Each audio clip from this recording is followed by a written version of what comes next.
everyone, this is the Right View Show, and today we are speaking to Miss Goh Ai Ching, the co-founder of Piktochart. So Ai Ching, let us know what Piktochart is all about. Hello everyone, yes, my name is Ai Ching and I'm the co-founder and CEO of Piktochart. So we are a visual communication platform, we're fully online and we're a web application as well. Wow, that's fantastic. Well, that's very good. And for me, I'm one of the users of Piktochart, so I'm so impressed with whatever that I can create, either an infographic or printable, or even flyers. There's so many. It's almost like visual storytelling, right? To put text into a graphic that I can use, with almost anything. So tell us, how did you start with this? The story is very long. I always say which version of the story you want to hear, but... Oh, why not we start it this way? Let's start with your growing up years. Okay. You're from Penang? Yes. Yes. Yeah. Let us know about your background, your education, your primary, secondary school. Sure. And, So I am here in Penang. I've been here in Penang for all my life, apart from the years I studied in UK for experimental psychology, as well as I worked in KL. But apart from that, I've been in Penang. So I studied in Convent Plauticus. It's a national school.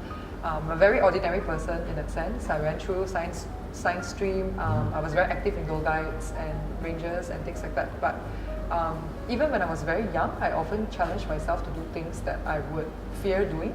So for example, when I was 15 in Form 3, I actually fundraised money. Well, at least I tried to fundraise enough money to go to Korea for a jamboree. Wow. And then 1 year after that, I actually went to Italy for a students' exchange program. This one was under the expenses of my parents. And after I finished my A-levels in Penang also, I went straight to Sabah to live there for 3 months in the jungle. Oh wow! It's a program called Raleigh International. So it actually builds up leadership skills and things like that for really young students. Especially people from UK, but then they needed local guides as well. So I went there as a volunteer. I see. And that experience is very, very tough and challenging. But that, I think all of these things combined together helped build and shape me to be the person that I was and maybe still am. I see. But has you ever been given like did your parents ever tell, oh no, don't go and do that, you're a girl, these are guys things, I mean, have you ever been told things like that? So in my family it's a bit hard because we are a family of 4 girls. I'm the eldest.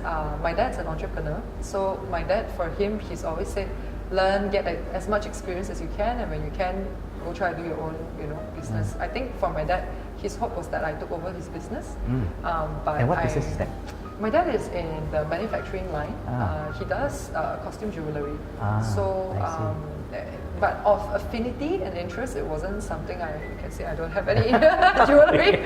I'm not very into that. So it wasn't such a good affinity for me. But I have learned a lot from the way that my dad has taught me things, and him as a person and characters. I think some of it has been translated into my business as well. So. I see.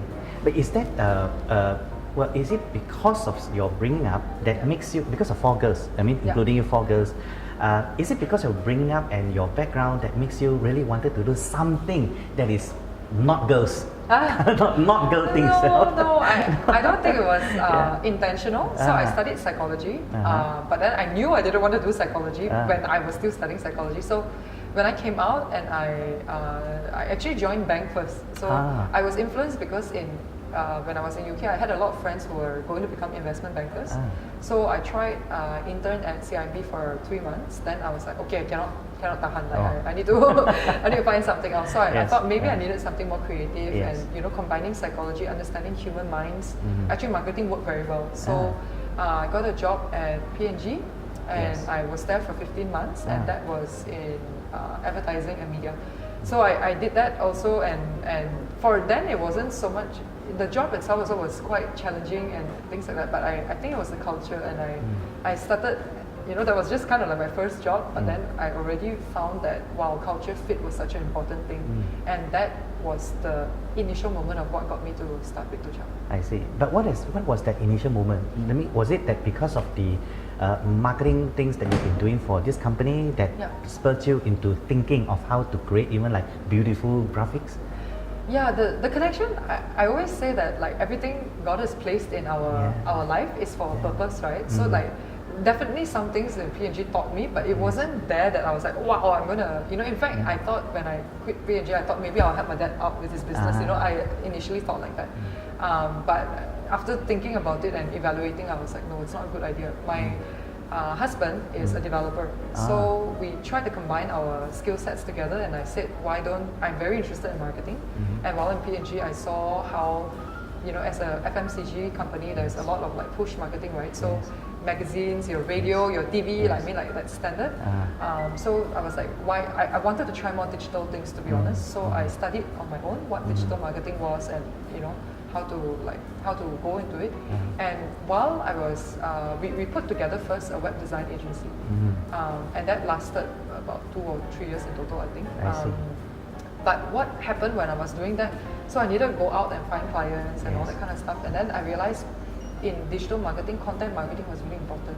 Content marketing today is like everyone understands it, but back then nobody did. It was what, 2009? 2010 roughly. 2010. Okay. So, but during that time, did your parents really wanted you to get a job or maybe go back and help your dad? Yeah, was it initially? Of course. There was a lot of struggle, yes. I see. Yes, so how was the struggle?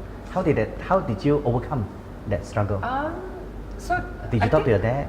I did, and I think I made him quite upset. I mean, quite naturally. Yes, most parents, as the eldest, and like they have a lot of hopes that after you went out into the world and then you come back and you want to, help out with the family business. But I felt like for me, I could tell like what were my strengths and my weaknesses, what were my passions, and it didn't feel like the right timing or the right place to be at.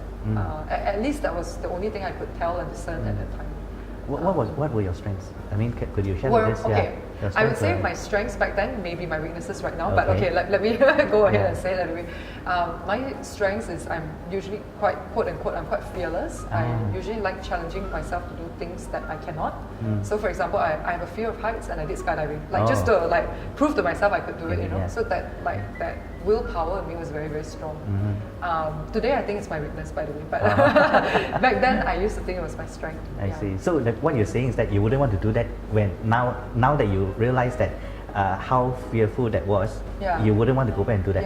I see. Okay. But during your growing up years, were there any time that you have thought that you are going to create something, that this big? Or have you been thinking that maybe I just want to get a job and just like everybody else, or if not then just go back and help my dad, just get married and to be very honest, for the longest time of my life, I think especially in university, I was very committed to joining a charity organization, something like World Vision or cancer research. Like basically, I was very committed to going to do something good for the world. I see. I think until today, although this is a for-profit business, obviously, there are some very strong values that I have and I care about that I still put into the organization today. Where does this kind of feeling comes? These kind of emotions come from? Like want to help someone, want to go and do charity, want to help the world, kind of thing. Where did that seed being planted? Did you see your aunt or your mom, doing something to people? I think it's a combination of a lot of it. Being shaped as an individual when I was young, the type of challenges I went through when I was young. My family, obviously my school, my friends, my education, I think all of it had. And I always say like God has a beautiful way to mold and shape everything, and then we end up where we are today, and all of it is so that we can become quite useful in the grand scheme of things. Yeah, I mean it's true to a certain extent because everything that we do, we sort of like putting our hands out and then helping someone. In business, enterprise, things, everything we do, not necessarily just like charity, full-fledged charity work. But what I wanted to find out is because many people want to ask these questions: how do I know what I like? So I guess things like this do have. There must be a dot, there's a beginning point where something could have happened, like maybe your dad or mom or aunt, that you saw them helping someone who was in need, and they say, wow, no, that is really something, an expression of love that is like unconditional, and I want to do that. Was there something like that helped you to push that? I don't think it was a single moment in my life. I think it was an accumulation of a lot of events in my life that led me to have this. But again, like I always say, there's a difference between like doing the good thing and like the best thing. And sometimes we in our own power, we choose the good things, but they're not the best things. And I have recently learned that there is actually a best thing, but I've settled for good, and it's actually not good I in see. itself. Yeah. Okay. But during your schooling, I mean from primary school to secondary school and then after to your tertiary education, Yeah. have you met anyone who maybe given you an insight into what you can do now in your future? No, Nice. I never for a long time, I didn't think I would become an entrepreneur. I was very sure of it. I thought I might become an entrepreneur only after I went through PhD. Because I didn't see another company that I would join and be happy there. So at that time at least, and because of that I thought, okay, maybe I need to start something up on my own. But today, I have to say, it's very different. There are lots of startups. Most organizations have very strong culture, even if they're, like CSDG or whatever, like they actually have a very strong set of cultures. I see. Wow, that's beautiful. It's a very good story. I guess if you want to learn more, we can always find out from Piktochart, because I guess you have one very nice infographic about how you started and then until today, right? Yeah. So you can just check that out when you have time, right? To check out Piktochart, go to piktochart.com. And to follow the Right View Show episodes, please subscribe to the Right Move Guys Facebook page. So Ai Ching is.